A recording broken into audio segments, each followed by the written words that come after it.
Welcome to the Political Compass, where we follow the data to, understand the real story. I'm Alex. And I'm Ben, and today we're looking at a subject that, well, it might surprise you. Yeah?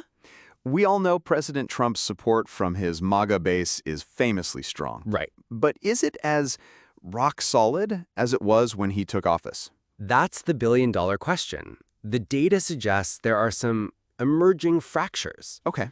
While his top-line approval among Republicans remains high, Right. if you look closer, you'll find growing dissatisfaction on key issues. We're going to break down the 4 factual reasons for this decline.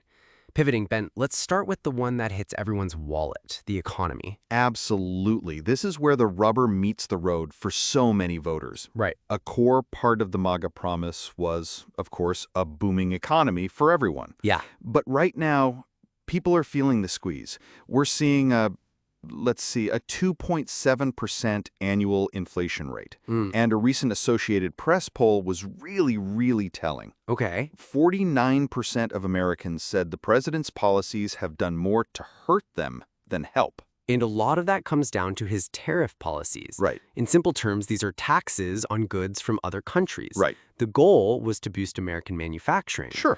But a side effect is that imported things like clothes, shoes, electronics have gotten more expensive. Yeah. That initial willingness from the base to take a short-term hit, well, it seems to be turning into long-term frustration. It's a classic case of campaign promises meeting economic reality. Right. Now, let's pivot to another cornerstone issue, immigration. Alex, you've been tracking the polling on this, and it's been pretty eye-opening. It's been a dramatic shift. I mean, remember, the hardline stance on immigration was absolutely central to his platform. Absolutely. But public opinion is moving. Yep. A new Gallup poll found that a record high 79% of Americans now see immigration as a good thing for the country. Wow. And here's the most stunning part. Okay. Support for a path to citizenship among, get this, Republicans has soared from 46% to 59% in just 1 year. Wow.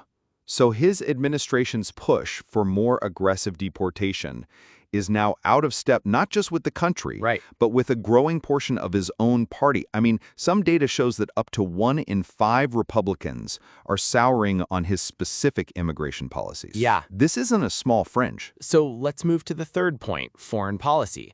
Ben, America First was more than a slogan. Oh, no. It was a pact with his voters. Exactly. The promise was to stop spending money on foreign conflicts and focus on home. Yes. So when President Trump recently approved a $300 million military aid package for Ukraine, it set off alarm bells for his base. Right. To them, it looks like a direct contradiction of a foundational promise.